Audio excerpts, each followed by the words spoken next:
She was kneeling beside a frightened child when she felt his gaze. A chill ran down her spine, as if something ancient had been awakened. When she turned, her eyes met his. Cold, intense, impossible to decipher. Alexander Whitmore, the most feared man in the country, stood there, motionless as if the world had stopped too. He was power. She was tenderness. He was silence. She was refuge. And in that moment, something between them was sealed, without words, without promises. But what he said that night changed everything she thought she knew about love. If this story stirs something within you, subscribe to the channel, comment where you're listening from, and leave a like. It shows us that there are still hearts willing to feel. The pediatric wing of St. Augustine Hospital in Chicago carried a peculiar kind of silence. It wasn't the kind of hush that followed tragedy, nor the sterile quiet of routine. It was a silence thick with exhaustion, blinking monitors, and the soft rustle of nurses moving with practiced care. Among them, Hannah Raines moved as if she were made of light, the kind that didn't blind but soothed. At 26, Hannah had learned to read people by how they held their hands or blinked too fast. She had grown used to comforting without words, to smiling even when her own life ached in silence. That morning she was kneeling by the bed of a little boy named Leo, tracing cartoons on the sheet with her finger, trying to distract him from the IV in his arm. And that's when she felt it. A presence. A pause. A gaze that pinned her from across the room. She turned, slowly, cautiously, and her eyes locked with his. Alexander Whitmore stood by the doorway in a dark, tailored suit that didn't belong anywhere near this worn-out ward. His coat draped across one arm, the other hand resting in his pocket. He observed her in a way that made time stretch and bend around them. It wasn't just curiosity. It was as if he recognized something in her, something he didn't expect. He had come unannounced, part of a discreet initiative to support public hospitals through his philanthropic branch, Whitmore Foundation. Normally, he sent advisors or PR agents, but today, for reasons even he couldn't name, he decided to come in person. And now he couldn't look away. Hannah stood up, her eyes never leaving his. There was no fear in her gaze, only confusion, and something else. She smoothed the edge of her scrubs and walked toward him, her steps measured, graceful despite the fatigue that clung to her shoulders. "Can I help you?" she asked, her voice low and even. Alexander blinked, as if returning from a place far away. "I apologize. I didn't mean to interrupt." "You didn't," she said. But her tone was different now, guarded, uncertain. "Are you with the foundation?" He nodded. "Whitmore Holdings. I'm Alexander." Of course he was. Everyone in Chicago knew the name. The Whitmore empire touched everything: banks, real estate, media, medicine. He was the man who made CEOs stutter, politicians flatter, and journalists tremble.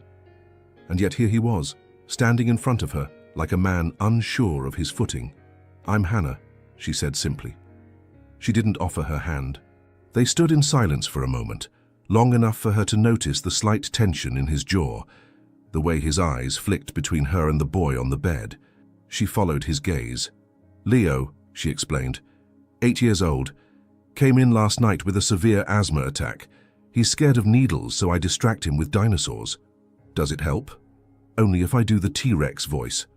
She gave a faint smile, surprised by her own willingness to share. He didn't smile back, but his eyes softened just a little. "You're good at what you do." She tilted her head. "You just saw me kneel beside a bed. That doesn't say much." "It says everything," he replied.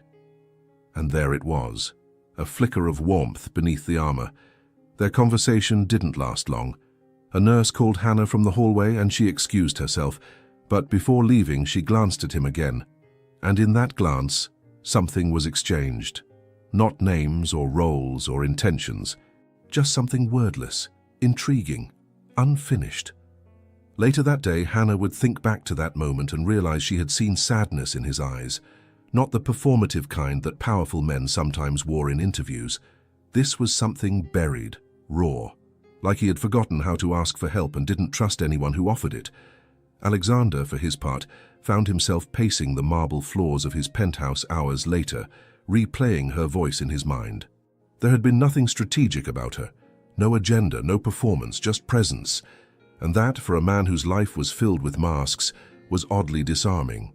The next morning, flowers arrived at the hospital, not the kind that shouted attention, but simple white lilies with a note that read, "Thank you for reminding me what kindness looks like. A.W." Hannah nearly dropped the card when she read the signature. The nurses buzzed with whispers, teasing her with sly smiles and raised brows. She smiled, said nothing, and tucked the note into her locker. She told herself it didn't matter. But that night she dreamed of a man with tired eyes and too many secrets. A week later, Alexander returned, not with a board of directors or a PR team, but alone. He asked for Hannah. She found him in the courtyard garden, pacing by the fountain like someone who didn't know how to wait. "I'm not here for business," he said before she could speak. "No?" She folded her arms. "I wanted to talk to you, away from nurses and little boys and hospital walls." She hesitated. "Why?" "I don't know," he said, "but I can't seem to stop thinking about the way you looked at me. Like you saw through everything." She blinked. "That wasn't my intention." "I know. That's what scares me." They sat on a stone bench. She didn't ask about his world, and he didn't talk about it.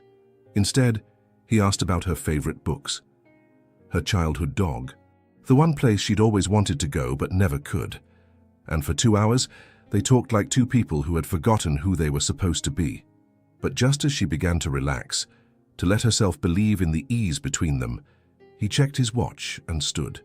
"I have to go," he said, voice clipped. "Of course." She stood too. He looked at her then like he wanted to say something important, and couldn't. So instead he reached into his pocket, handed her a folded piece of paper, and left without another word. She opened it after he disappeared. A handwritten note. "Dinner. Tomorrow. 8 p.m. I won't bring my world if you promise not to bring yours." And beneath it, an address. The restaurant was quiet. The kind of place hidden behind tall hedges and frosted glass. Elegant, understated, and designed for discretion. Soft amber lights glowed overhead, casting gentle halos onto white linen tablecloths. A cello played somewhere in the background, its melody slow and mournful.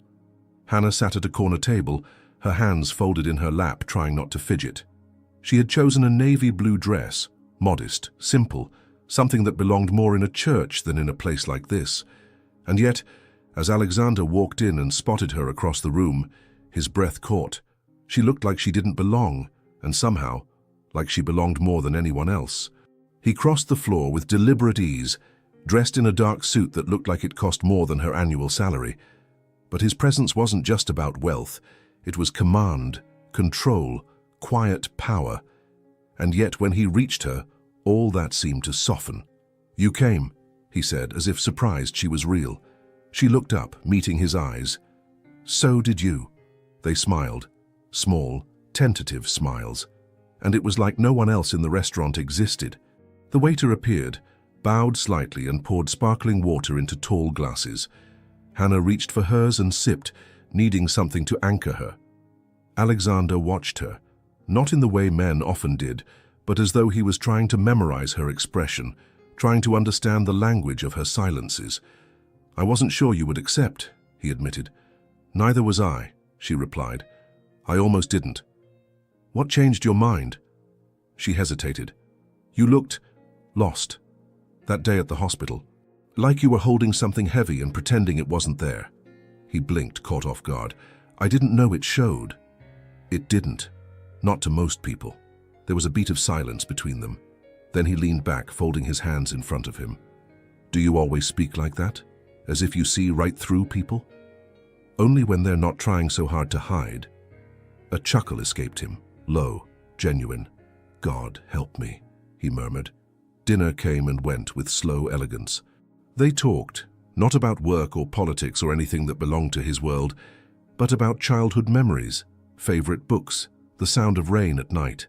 Alexander told her about the lake house his mother once took him to, before everything became about power and legacy.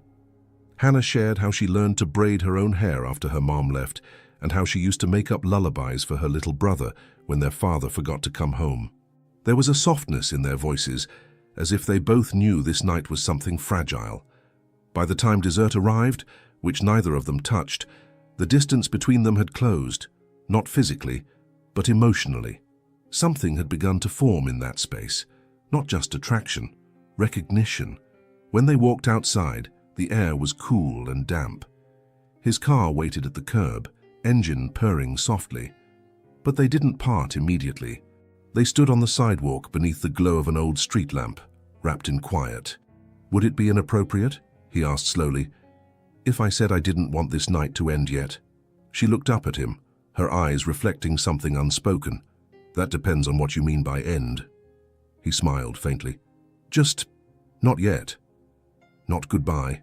Maybe a walk?" She nodded, and they walked, slowly, without direction, like people who didn't want to be found. That night didn't end with a kiss. It didn't need to. It ended with a look, one that lingered just long enough to echo in their minds long after they had parted. The days that followed were quiet on the surface, but charged beneath. Alexander sent no flowers this time, no public gestures. Instead, she received a handwritten note tucked into her locker. "I'll be near the park bench where the sycamores lean. Friday, 7:30.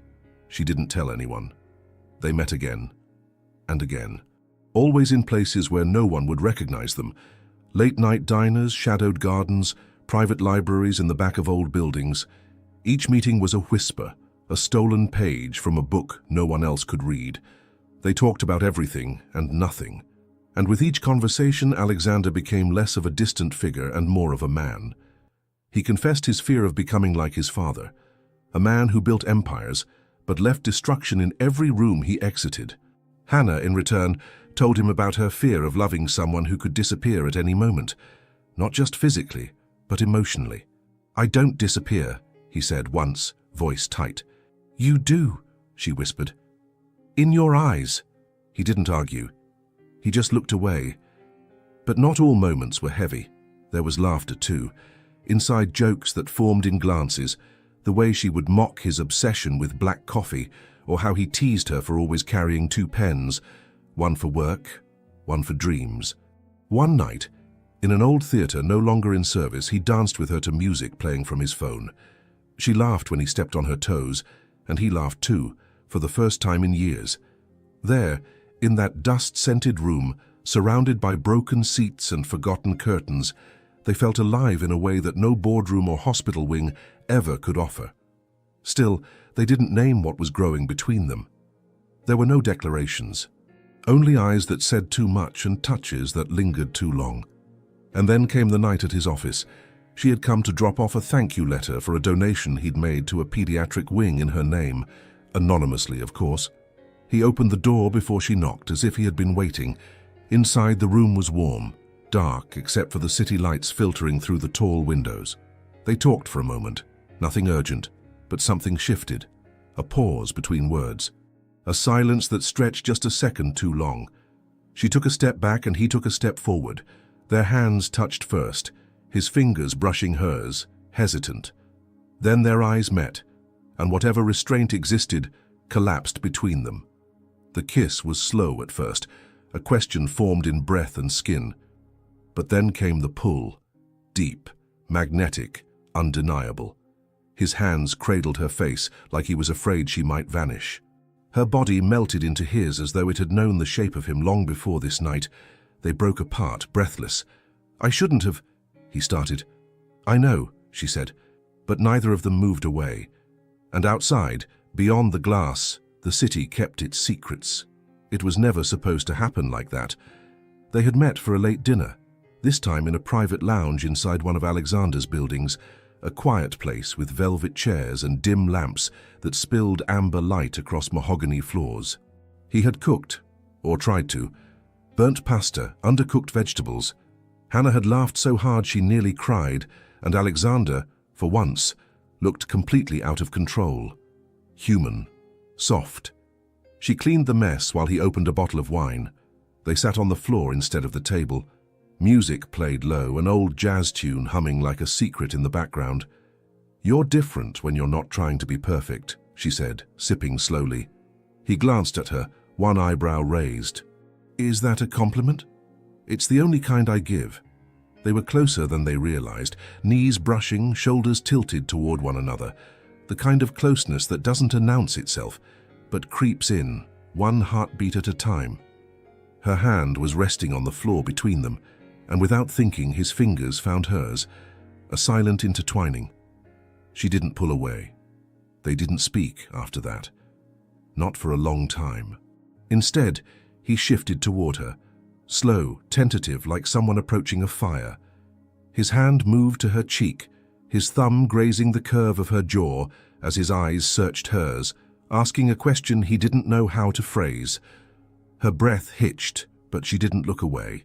He leaned in, and then their lips met, soft, searching, unfamiliar, but destined. It wasn't the kiss of a man used to getting what he wanted. It was the kiss of someone afraid he might never deserve it. And for Hannah, it wasn't surrender. It was recognition. When they broke apart, her hands were trembling slightly. She closed her eyes, grounding herself in the feel of his palm still cradling her cheek. "You okay?" he whispered. She nodded, barely. I didn't expect you to feel like this." "Like what?" "Real." A moment passed. Then he stood, reaching for her hand. "Come with me." He led her upstairs, not in haste, but in reverence. The elevator ride was silent, her fingers wrapped in his, her pulse racing. His penthouse office was nothing like she imagined. It was warm. Books lined the shelves, and there was a piano in the corner, covered in dust. He dimmed the lights and opened the floor-to-ceiling windows, letting in the city sounds, distant sirens, honking horns, the endless hum of life below. "Stay," he said quietly. She stepped closer. "Are you sure?" "No," he admitted. "But I want to be." Their second kiss was deeper, filled with things they hadn't said. He lifted her gently, carrying her into a room that smelled faintly of cedar and linen. She laughed nervously when he bumped into the doorframe, and he smiled as he whispered, "Sorry," into her shoulder. There were no sharp movements, no rush, just hands learning each other's pace. He undressed her like someone unwrapping something fragile. Not with lust, but with awe. Her skin responded to his touch like it had waited for this permission, and when she stood in front of him, bare and exposed, she didn't feel ashamed. She felt seen. Alexander's movements were slow, careful. He kissed the curve of her shoulder, her collarbone, her wrists. He memorized the way her breath caught when he touched the small of her back, the way she whispered his name. Alex. Like a prayer she wasn't sure he'd answer. They lay down together, and the space between them vanished. No pretense, no titles, just skin, warmth, and emotion unspoken. They didn't make love out of desire, they made love out of longing. Longing to be known, to be held, to be chosen. And when it was over, or rather, when the waves finally calmed, they didn't speak. They just lay in the dark, heart still thundering, hands still searching, her head on his chest, his fingers drawing invisible shapes on her back. "I didn't mean for this to happen," she said softly. "I did," he replied. "Not like this. But I knew the moment I saw you that I would ruin myself if it meant being close to you." She closed her eyes, tears slipping out before she could stop them. He didn't wipe them. He just held her tighter. In the days that followed, they existed in stolen hours. In quiet hotel rooms, country roads, the back seat of a car parked in silence. Every touch became a language, every goodbye a wound. One night in his country house in the Hamptons, they cooked dinner together and ended up feeding each other by the fireplace. Outside, snow began to fall, slow and silent. Inside, he knelt behind her, kissing her spine, tracing his name into her skin with nothing but breath. She whispered things she never told anyone. He listened like it mattered more than any boardroom deal. "I'm afraid of becoming invisible," she said. "You're the only thing I see." They made love again. Not because of passion alone, but because being apart had become unbearable. And somewhere in those moments, something unexpected began to grow. A quiet shift, a life forming within her. But Hannah didn't know yet. Not then. She only knew that something sacred had taken root. And deep inside her, a truth was waiting to be discovered. One that would change everything. The nights that followed blurred into one another, like brushstrokes on a canvas too sacred to name. For Hannah and Alexander, time stopped obeying clocks. They existed between hospital shifts and boardroom meetings, between the clatter of the real world and the hush of their secret. Sometimes it was his penthouse in Manhattan, a sleek glass sanctuary above the noise. Other times it was the cottage in the Hamptons, hidden behind pine trees and drenched in moonlight. Wherever they were, the world outside grew smaller. What mattered was the way they looked at each other when no one else could see. One evening, as winter whispered at the windows, Hannah stood barefoot in his kitchen, wearing nothing but one of his dress shirts and sipping peppermint tea. Alexander watched from the doorway, leaning against the frame like a man trying to memorize her. The way her hair was messily tied up, the way her legs stretched toward the soft light, the curve of her spine as she leaned on the counter. "You always do that," she said without turning. "Do what?" "Look at me like I'm about to disappear." He walked toward her slowly, his voice a hush. "That's because every time you're near me, I start believing things I stopped believing a long time ago." She turned to face him, placing the mug on the counter. "Like what?" "Like maybe I'm not doomed to become my father. That maybe I can build something without destroying it." Her eyes softened. She reached up and touched his face, a simple gesture, but one that made his throat tighten. "I'm not asking you to be anyone else," she whispered. "Just don't push me away." That night, they didn't rush. He kissed her in the hallway, their shadows stretching long across the hardwood floor. His hands slid beneath the shirt she wore, memorizing her warmth, her rhythm, the rise and fall of her breath. They made love with the kind of slowness that only comes when two people are no longer hiding. There was reverence in every movement. Alexander traced her collarbone with his lips like it was scripture. Hannah explored his chest with trembling fingers, not out of fear, but discovery. She whispered his name, Alex, and he closed his eyes, as if the sound healed something in him. Later, lying in bed tangled in the quiet, she asked, "Do you ever feel like we're living outside of time?" He looked at her, brushing a strand of hair from her cheek. "All the time." In the days that followed, their connection deepened not just in passion but in presence. They shared silences that didn't demand to be filled, laughter that rose suddenly and without explanation. Moments when they'd sit across from each other, saying nothing, yet feeling completely understood. At the country house, the air smelled of pine and firewood. Alexander lit the fireplace and laid thick blankets over the worn leather sofa. They shared wine and stories from their pasts, the things they never told anyone else. Hannah confessed how as a child she used to fall asleep to the sound of her mother crying in the next room, how she would hum to herself just to drown it out. Alexander told her how he used to sit in his father's office late at night, pretending to read contracts he didn't understand, just to feel close to him, even in silence.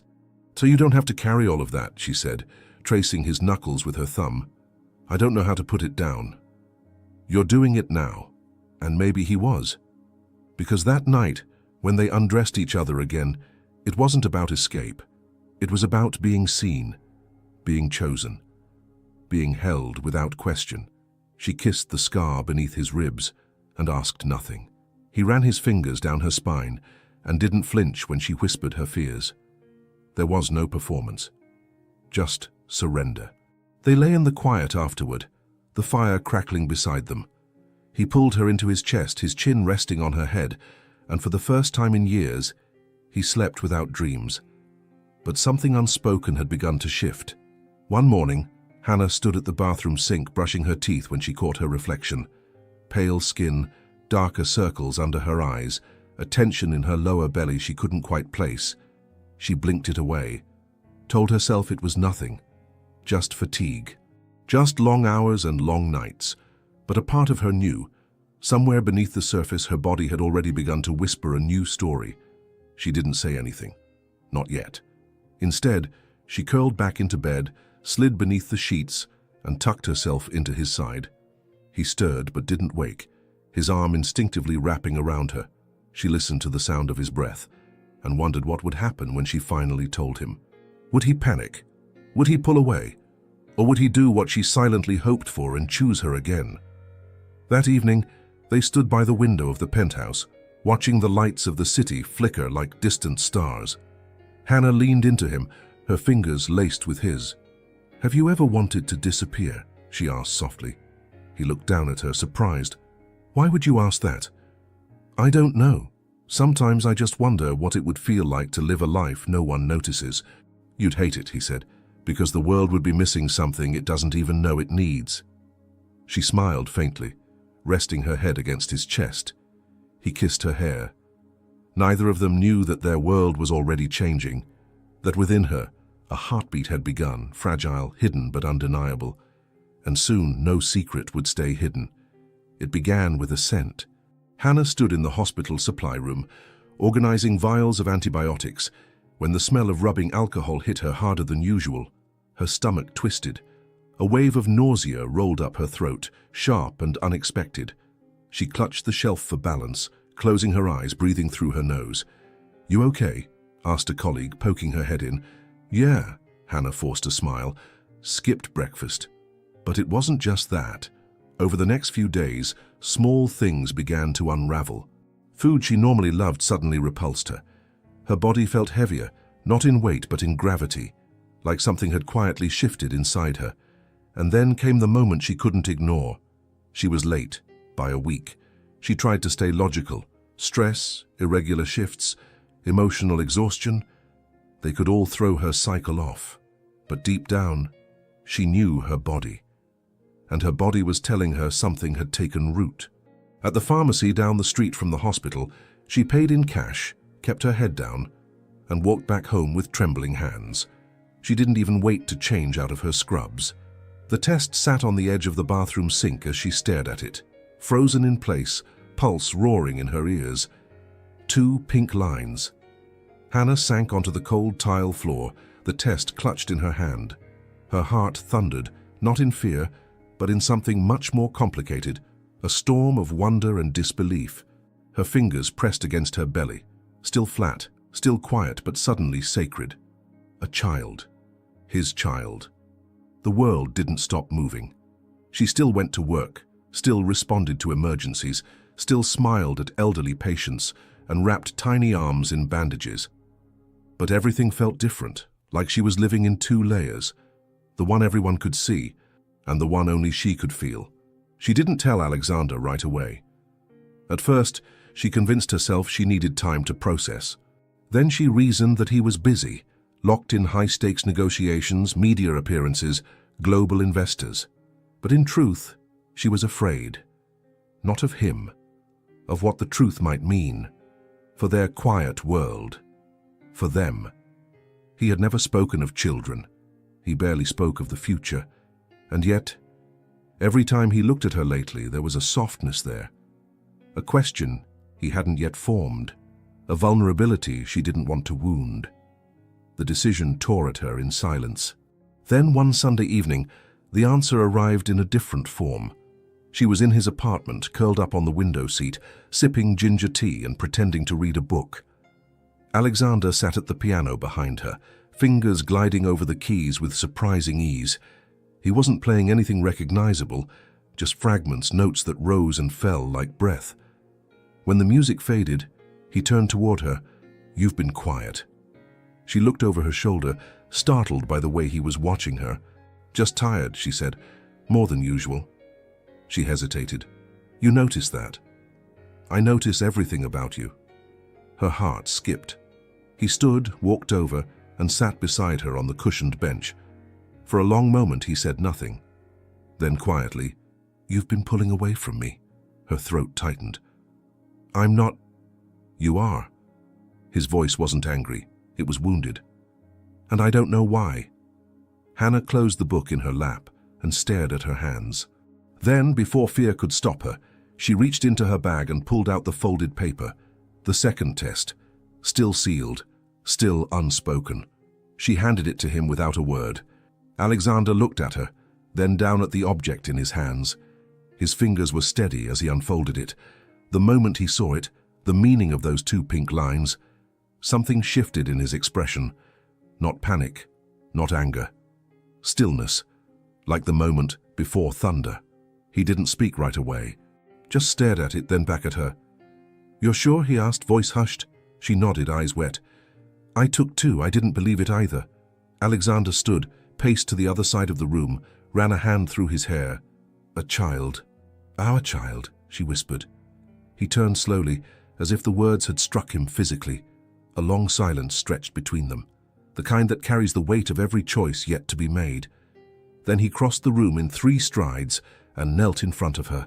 He didn't say anything at first. He just placed his hand on her stomach, gently, reverently, like touching something sacred. "Are you okay?" he asked. She nodded, biting back a sob. He looked up at her. "I don't know how to do this." "I don't either. I didn't grow up with examples of how to love someone the right way. I'm not asking for perfect," she whispered. "I just need to know you won't disappear."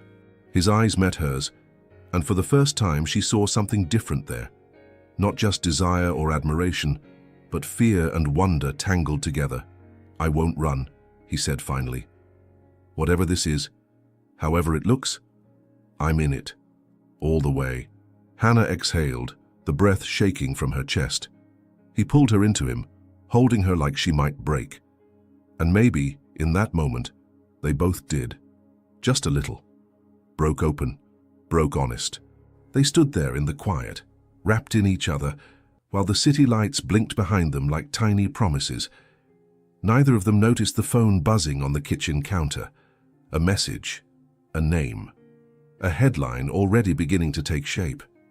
Because outside their fragile bubble, the world had begun to whisper, and soon it would scream. It had been 3 days since Hannah had handed him the test, and Alexander still hadn't told anyone. No staff, no lawyers, no advisors. The world outside kept moving. Stock prices fluctuated, headlines rolled, but inside his penthouse time had stilled. He spent hours pacing the floor, fingers raking through his hair, mind spinning through possibilities he'd never had to consider before. A child, his child. Everything in his world was built on control. Iron contracts, boardroom dominance, polished press releases. But this was a heartbeat he couldn't manage or manipulate. It didn't come with a strategy. It came with vulnerability. And Hannah. He watched her from across the room as she poured water into a glass, unaware that he was studying her. She had a glow about her lately. Not cliché, not magical, just a deeper stillness in the way she moved, like her body already knew it was protecting something precious. "Sit with me," he said softly. She looked up, surprised. "Now?"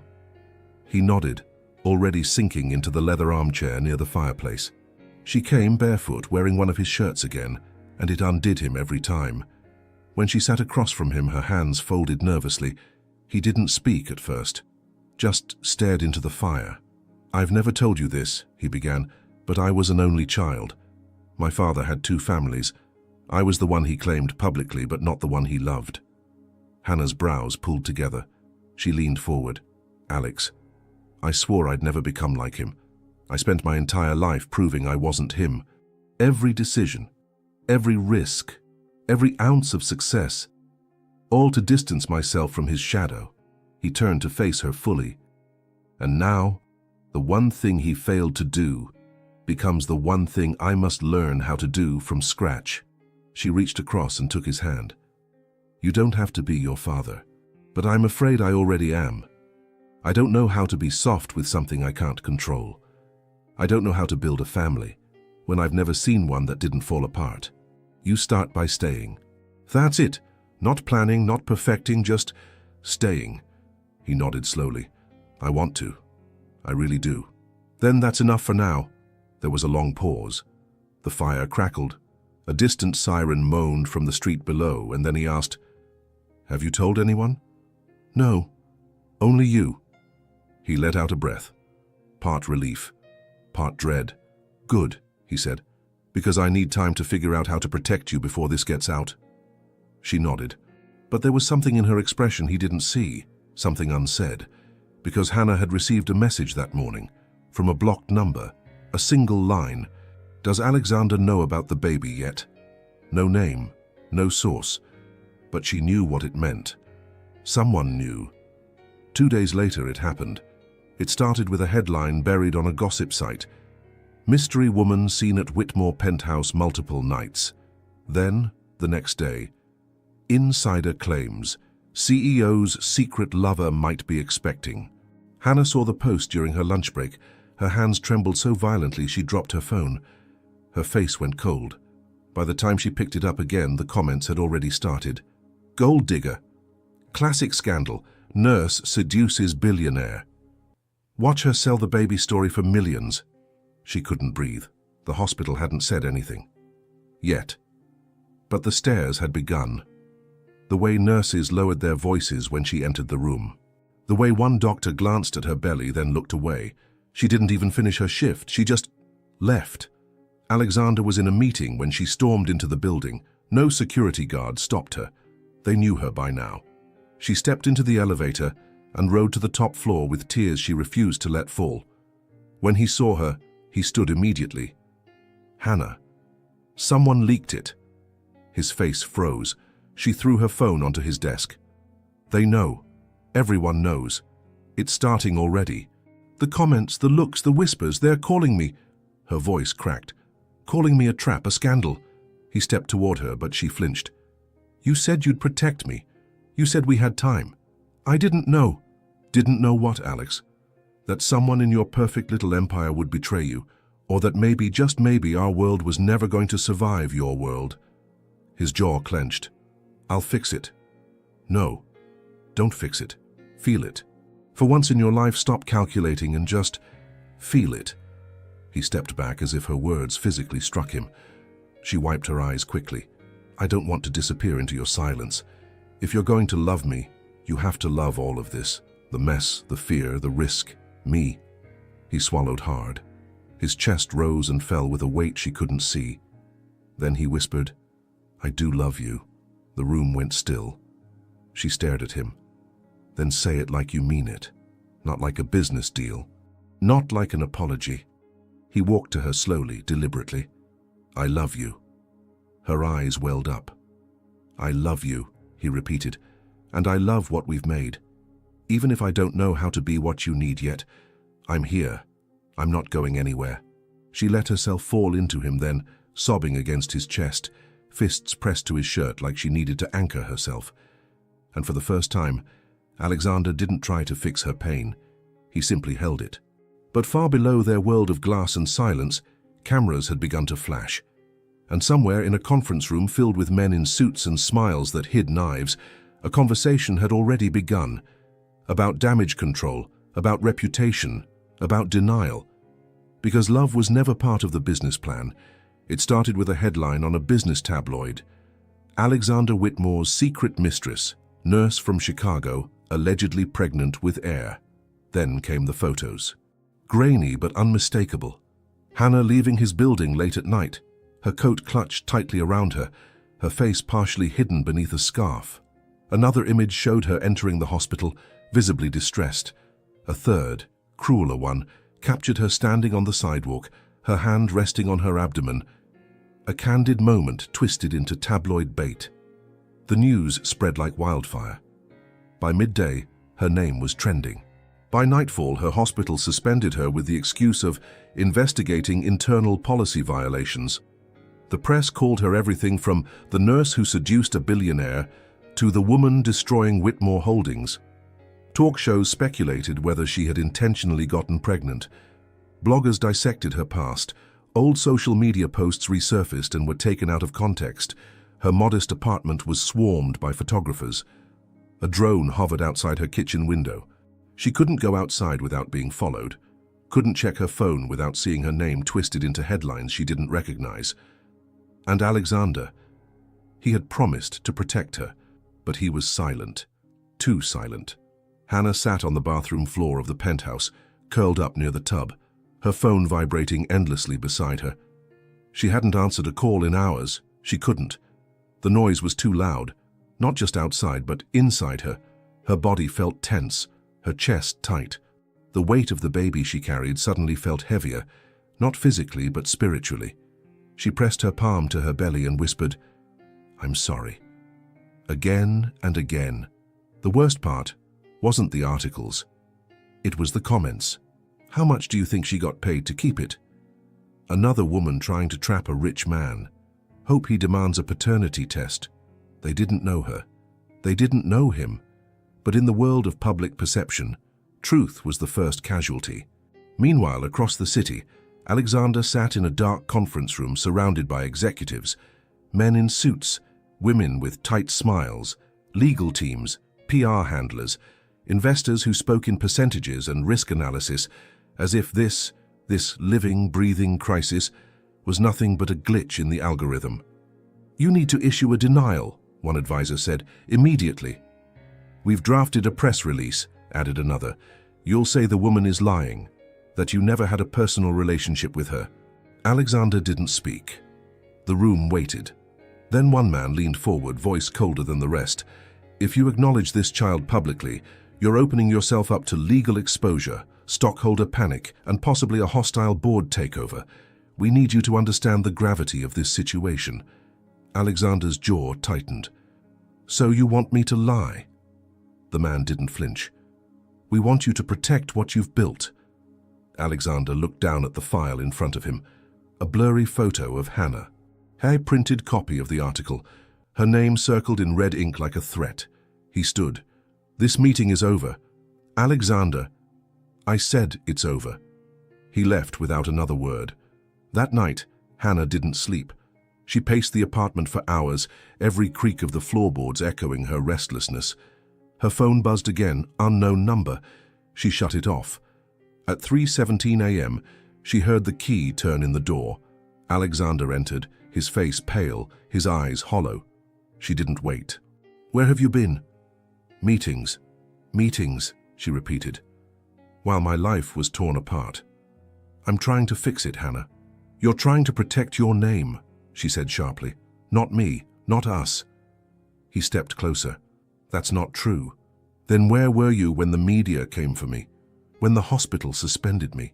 When I stood on the sidewalk sobbing because I didn't know if I could even buy groceries without being followed?" His lips parted, but no words came. Her voice cracked. "You promised to protect me. I didn't know it would happen so fast. You didn't know it would be real," she said, trembling. "But this is real. I am real. And your silence, it's louder than the headlines." He stepped forward, his voice breaking. "I thought staying quiet would shield you, that it would make it go away." "Did it?"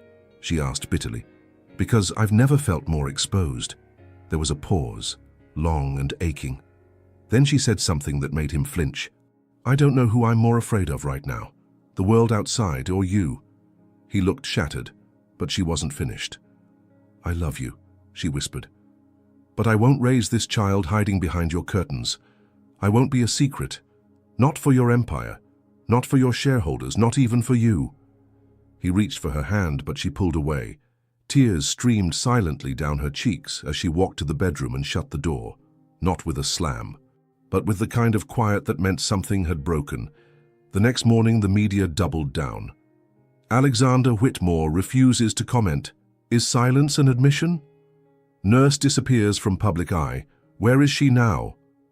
Another headline suggested she had fled the country. Another claimed she was suing him for millions. None of it was true. But truth didn't matter. And for the first time, Hannah felt something she hadn't felt in months. Alone. On the 42nd floor of Whitmore Holdings, Alexander stood at his office window, staring down at a city he no longer recognized. His phone rang, and he didn't answer. His reflection in the glass looked like a stranger, someone cold, brilliant, and empty. He touched the spot on the window where the rain streaked down the glass. Then, quietly, he whispered to the empty room, "What have I done?" Behind him, the office door creaked open. "Sir," his assistant said gently, "the press conference has been scheduled." He turned slowly. Press conference, he hadn't approved that, but the machine had already started moving without him. And now, he'd have to decide, protect his world, or protect the woman who had become it. The silence didn't arrive all at once. It crept in slowly, like fog rolling in through a cracked window.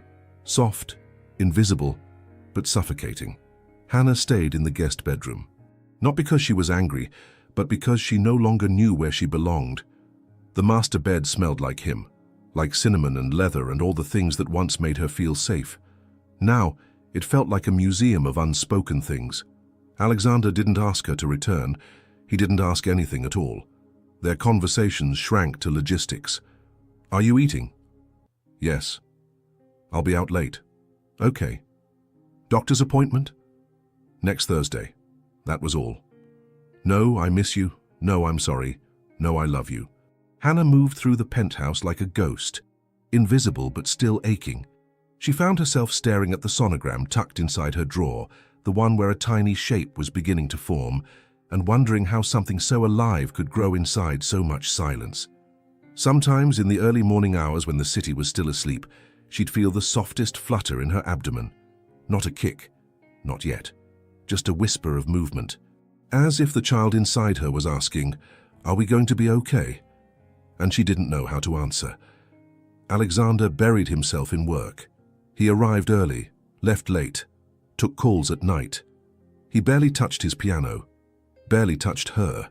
It wasn't that he didn't care, it was that he didn't know how to bridge the space between them anymore. He had built his entire life around power, knowing the right thing to say, when to say it, and how to spin it into strength. But with Hannah, every word he didn't speak became a wall. Every look avoided, a brick in the distance growing between them. He'd stand outside her door sometimes, hand raised to knock, but he never did. One evening, she stood on the balcony wrapped in a knit blanket, staring out at the skyline. The wind brushed her hair into her face and the lights of Manhattan blinked like distant planets. Behind her, she heard the soft creak of a door. He stepped out, said nothing, stood beside her. She didn't look at him, but she asked, "Do you ever think about what kind of father you'll be?" He hesitated. "Every day." "And?" "I'm terrified." She nodded. "Me too." Silence again, but this time heavier, loaded with things unsaid. She turned toward him. "Do you still want this? Me? The baby? This life?" His eyes flicked to hers, but he didn't answer. And that said everything. 2 days later, she packed a small bag. Just clothes, vitamins, a few books. When he came home, she was in the hallway, coat on, her hand gripping the handle of her suitcase. His heart stopped. "Where are you going?" he asked, barely above a whisper. "I need space." He stepped forward. "Hannah, I'm not leaving you. I'm leaving this silence, this prison you're building around us." He looked pained. "I didn't mean to." "I know," she said, "but meaning well doesn't stop the bleeding." He reached out, and for a moment, she let him touch her. His hand on her cheek, her breath caught in her throat. "I still love you," he said. "I know," she replied. Then gently she pulled away and left. She moved into a modest apartment on the other side of the city. A friend from the hospital offered the spare room. It was smaller, older, with creaky floors and faded walls, but it had light. Plants, windows that opened. It smelled of rosemary and coffee, and air that didn't carry the weight of disappointment. Hannah started prenatal yoga, walked every morning, cooked her own meals. But the ache inside her didn't leave. She missed him. Not the empire, not the name. Him, the man who once kissed her forehead after midnight and whispered that she was the only thing in his life that ever made sense. Where had that man gone? And did he even know how to find her anymore? Alexander kept the penthouse dark most nights. He tried to reach out. Once. A message. 4 words. "Are you sleeping okay?" She read it, didn't respond. He never sent another. His team urged him to speak publicly, issue a statement, apologize to the board, clarify his position. But he refused, because the only apology that mattered wasn't to shareholders or press outlets. It was to the woman who now walked the city with his child inside her, and tears still fresh on her cheeks. One afternoon, as winter melted into a fragile spring, Hannah sat in a small clinic waiting room for a routine checkup. The walls were painted with murals of stars and clouds. She sat quietly, hand resting on her growing belly. A little girl sat across from her, swinging her legs, clutching a worn-out bunny. She smiled at Hannah and asked, "Are you having a girl or a boy?" "I don't know yet," Hannah replied with a soft laugh. "Do you think they'll like bunnies?" "I hope so." The little girl nodded solemnly. My bunny helps me sleep when I'm sad. Hannah's throat tightened. Maybe your baby will need one too, the girl added. Maybe, Hannah whispered, tears burning behind her eyes, because for the first time in weeks she realized something terrifying. She didn't just feel alone, she felt forgotten. That night she opened her journal and wrote a single line. I don't know if we're still waiting for each other, or if we're both just letting go. She closed the notebook, turned off the lamp, and curled into herself as the city breathed on without them. But across town, in a penthouse now dim and silent, Alexander sat at his piano. His fingers hovered over the keys. And then, for the first time in weeks, he played. Not a love song, not a melody of hope, but a quiet elegy for something he wasn't ready to lose and didn't know how to keep. The boardroom was colder than usual. Alexander sat at the head of the long obsidian table, fingers laced tightly, jaw clenched. Around him were the same faces he'd grown accustomed to over the years, men in tailored suits, women in heels that echoed on polished floors, all of them masters of veiled threats and polite ultimatums. The screens at the far end displayed graphs, headlines, and plummeting shares. Whitmore Holdings was bleeding. Because of her. Because of him. Because of the truth that no one wanted to speak out loud. An executive cleared his throat. You have 72 hours to issue a public statement denying the paternity. If you don't, our investors will start pulling out. You know this. Another voice followed. We've arranged a press conference. You simply have to read what's written. It doesn't have to be aggressive or just enough to cast doubt. Once that's done, a third added, we'll begin recovery strategy. We'll manage the narrative. Alexander said nothing. His silence was no longer misunderstood. It was feared. They continued anyway. You'll keep your position. We'll minimize the PR damage, but only if you cooperate. Only if you lie. Only if you erase her. He rose from his chair slowly and walked out. Not a word, not a glance back. Outside, the city pulsed with rain. He stepped into the back of the black car waiting for him, the leather seats cold beneath him. His assistant sat in front, her phone buzzing non-stop. She turned slightly. Sir, you have a message from Hannah. He looked up, his heart caught. She hadn't reached out in weeks. He took the phone with a hand that trembled more than he wanted to admit. It was a voice message, just 8 seconds long. He tapped play. I didn't call to fight, I miss you, and I'm scared. I can't do this alone. He closed his eyes. The car kept moving, but everything inside him stopped. Meanwhile, across the city, Hannah sat on the edge of her bed, one hand on her belly, the other still clutching her phone. She hadn't expected him to answer. She hadn't even expected herself to speak, but the weight had become too much, and her heart, once so strong, was tired. Her baby kicked for the first time, and she gasped. Tears filled her eyes, not from pain, from longing, because the person she wanted to tell most was drifting further away by the day. Alexander stood in the middle of his office. Outside the glass walls, the city stretched in every direction, powerful, endless, built by hands like his. But inside, he was still the boy sitting alone in a hallway, waiting for a father who never showed up. The difference was, now he had the chance to become something different, to choose love over legacy, and he had no idea how. The next morning, his lawyers waited for a final answer. The PR team had prepared everything. Cameras were being installed. A carefully worded statement was loaded on the teleprompter. All Alexander had to do was show up. Instead, he was staring at the mirror, tying his tie, loosening it, tying it again. He had never looked more polished or more lost. At 10 a.m., reporters gathered. Lights flashed, microphones clicked into place. The press conference room was filled to capacity, but the podium remained empty. 10:05, no Alexander. 10:10, whispers, phones buzzing, panic in the eyes of his staff. And then, a message appeared on the newswire. Alexander Whitmore cancels appearance. Statement forthcoming. At 10:12 a.m., Hannah opened her door. Alexander stood there, rain on his coat, breath shaky, tie gone, no cameras, no entourage. Just him. She stared at him for a long, aching moment. "Why are you here?" she asked. He didn't answer right away. Instead, he reached into his pocket and pulled out a single folded piece of paper, the statement he was supposed to read. He tore it in half, then into quarters.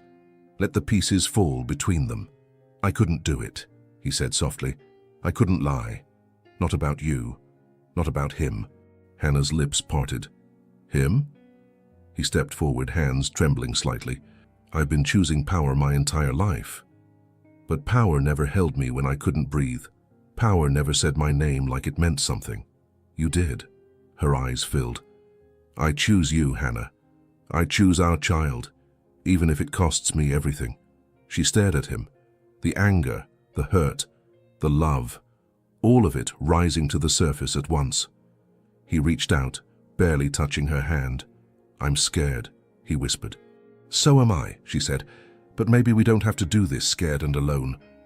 He pulled her into his arms, held her like she was the only truth left in a world full of noise. And in that moment, the future wasn't certain. But the choice was. Back at Whitmore Holdings, chaos unfolded. Stocks dropped, papers blared betrayal. The board panicked, but Alexander wasn't there to hear it, because for the first time in his life, he was exactly where he needed to be. The world expected silence, or a denial, or a carefully crafted distraction to redirect attention back to numbers, not names. That's how Whitmore Holdings had always operated, with precision, detachment, and control. But that morning, everything changed. Alexander Whitmore stood behind a podium in a packed press room. Cameras lined every angle. Microphones crowded before him like mouths hungry for scandal. The air was electric, not with anticipation, but with tension. Something was about to shift, and no one knew in which direction. He wasn't wearing a tie. His sleeves were rolled. His eyes, dark with fatigue, held something deeper than strategy. Conviction.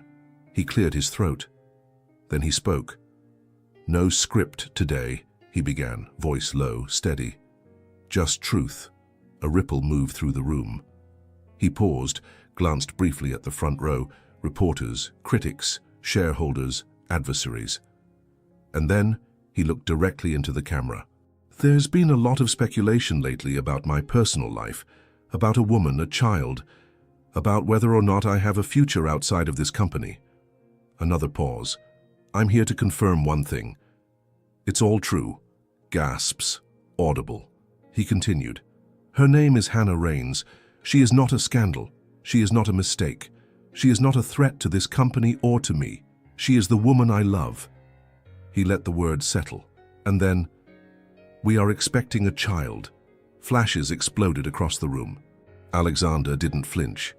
"I understand this isn't what people expect from a man in my position, but maybe that's the problem. We've spent too long hiding behind polished images and statements written by people who've never tasted fear or joy or vulnerability." He looked down for a moment, then back up. "I've built an empire, yes, but I've also built walls. And for the first time in my life, someone saw past them, not to what I could offer, but to who I actually am. Broken, flawed, but willing to fight." The room was breathless. "I am stepping down as CEO of Whitmore Holdings, effective immediately, not because I'm ashamed, but because I want to live a life I don't have to hide from." He exhaled. "I want to be a father, a real one. I want to build something with my own hands that doesn't have a stock ticker attached to it." He took a step back from the podium, looked directly at the lens again. "And Hannah, if you're watching this, I choose us. Publicly. Proudly. Forever." And with that he left the stage. No questions, no rehearsed answers, just the echo of truth in a room that had forgotten how to recognize it. Hannah stood frozen in front of the television. The news alert had lit up her phone. She had turned it on out of curiosity, expecting another cold press release, another wave of damage control. But then, there he was. His voice, his eyes, his words. She stood in her small kitchen, hands over her mouth, tears falling freely. The baby kicked again, not a flutter this time, but a press. As if agreeing, as if saying, "I heard him too, Mom." She cried and laughed and dropped to her knees, overwhelmed, because she had hoped, but she never expected. Not this, not him, not everything. The country exploded. Half applauded his honesty, half criticized the recklessness. The board was furious, the shareholders panicked, but the people, the ordinary ones, saw something else. A man letting go of power for something real. A man not running from consequences, but toward love. Interviews flooded in. Headlines changed tone. CEO chooses love over legacy. The billionaire who said no to the script. Is this the end of Whitmore Holdings, or the start of something more? But Alexander didn't answer any of them. He didn't go on talk shows. He didn't write a memoir. He went home. To her. He arrived at Hannah's apartment the next day. No cameras. No entourage. Just him. This time, when she opened the door, she didn't look at him with suspicion or fear. She looked at him like he was the answer to a prayer she never dared to say out loud. He stepped inside, quietly. She stared for a moment, her arms wrapped protectively around her stomach. Then she whispered, "You meant it?" He nodded. Every word. She walked to him slowly, tears filling her lashes again. "I don't know what happens next," she said honestly. "Neither do I," he whispered. "But I want to find out with you." He lowered to his knees, pressed his forehead gently against her belly, closed his eyes. "I'm sorry for the silence," he said. "For the fear, for all the ways I failed you." She placed her hands over his. "And I'm sorry I walked away without letting you catch up." He looked up at her. "I'm caught up now." And she smiled, because he was. Finally. They sat on the couch later that night. No plans, no strategies. Just space between them that felt like a beginning. Alexander reached into his pocket and pulled out a small box. She blinked. He opened it. A ring, simple, elegant, timeless. "I'm not asking for perfect," he said, echoing her own words back to her. "Just a life where we don't hide anymore." Her breath caught, and in a whisper, filled with all the quiet yeses her heart had held back, she said, "Okay." Outside, the city carried on. Horns, voices, headlines, chaos. But inside that little apartment, something powerful had happened. Not a scandal. Not a press strategy, but a decision. To love without fear, to begin again, together. And far above the noise, where boardrooms once ruled and power reigned, a throne stood empty, and a heart, once walled off by legacy, had finally learned to open. Spring didn't return all at once. It crept back in gently like a second chance whispered into the soil. In the Colorado Valley, where the wind moved without hurry and the night smelled of pine and wood smoke, a quiet farmhouse came alive again. Not with luxury, but with warmth. And inside it, a new life was beginning. Not just for the child sleeping in the nursery, but for the two souls who had walked through fire just to find each other again. Alexander had traded skyscrapers for open skies. His days no longer began with meetings or headlines, but with the soft, unmistakable cries of a newborn from down the hall. And every time he heard it, that fragile, fierce call, he would rise without hesitation. His steps were slower now, grounded. His hands, once known for signatures and contracts, had learned gentleness, the kind that only fathers discover in the dark, with a bottle in one hand and a sleeping child in the other. Matthew James Whitmore had been born beneath soft hospital lights, with Hannah gripping Alexander's hand so tightly he thought she might never let go. And he hadn't wanted her to. The moment Matthew let out his first cry, Alexander had broken. Not with fear, but with wonder. He had held him for hours, whispering apologies into the boy's hair, not for what had been, but for everything that would never touch him.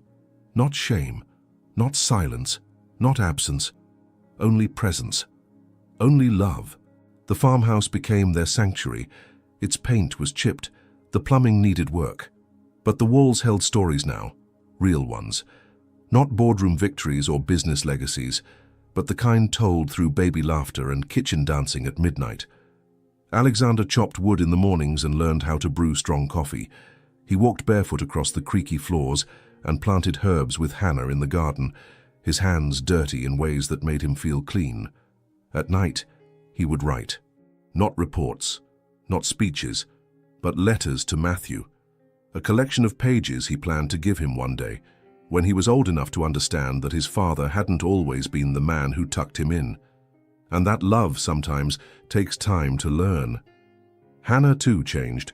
She went back to nursing part-time at a local community clinic. Patients greeted her by name, children waved when they saw her in town, and though she was still known as the woman from the news, no one treated her like a headline.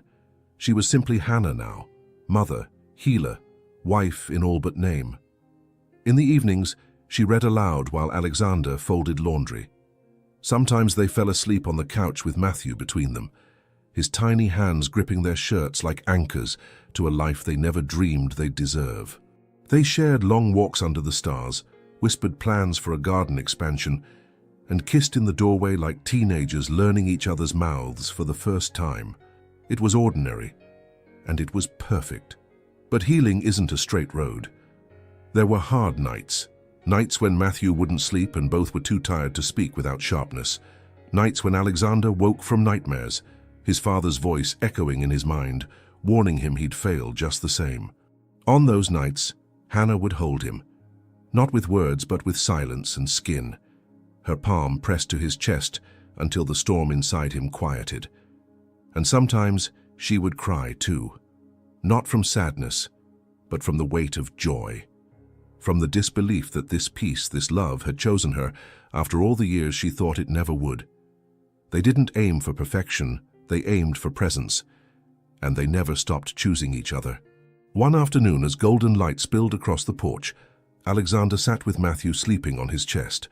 He rocked slowly, one hand resting protectively over his son's back, the other tracing idle circles on the armrest. Hannah stepped outside, carrying 2 mugs of tea. She didn't speak. She just sat beside them. After a long moment, she whispered, "Do you ever miss it? The city? The empire? The name? The power?" He looked out at the hills, took a breath. "I miss who I thought I was supposed to be, but not who I actually was." She nodded, and that was enough. They hung new photos on the walls, not magazine covers or company awards, but snapshots of a life in progress. Hannah barefoot in the garden, Alexander napping with Matthew in a hammock, flour on their noses in the kitchen, crayon scribbles on the fridge, their story now told in color. On Matthew's 3-month milestone, they invited no one, no press, no spectacle. Just the 3 of them in the yard, a candle on a cupcake, laughter carried by the breeze. Alexander lifted Matthew in his arms, kissing his cheek. "You, little man," he said, "changed everything." And Hannah, watching from the doorway, whispered, "And everything changed us." That night, as they tucked Matthew into bed and watched him drift into dreams, Alexander took Hannah's hand and led her outside. Under a sky full of stars, he pulled something from his pocket. A ring. Simple, quiet, golden like the life they had created. He didn't kneel. He didn't need to. "I know this life is already ours," he said softly, "but I want to promise it again, with your name beside mine, with no more curtains, no more waiting." Her eyes shimmered. "You were always the promise," she whispered. "Yes."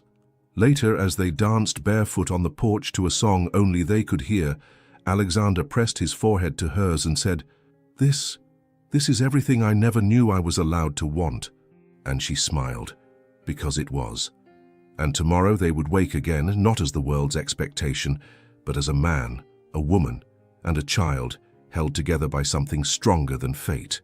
Love chosen, love lived, love rebuilt. The chapel stood at the end of a gravel road, tucked between willow trees and a narrow stream that shimmered under the late afternoon sun. It wasn't grand. It wasn't gilded in gold or carved from marble, but it was honest. Like them, it smelled of cedar and wildflowers.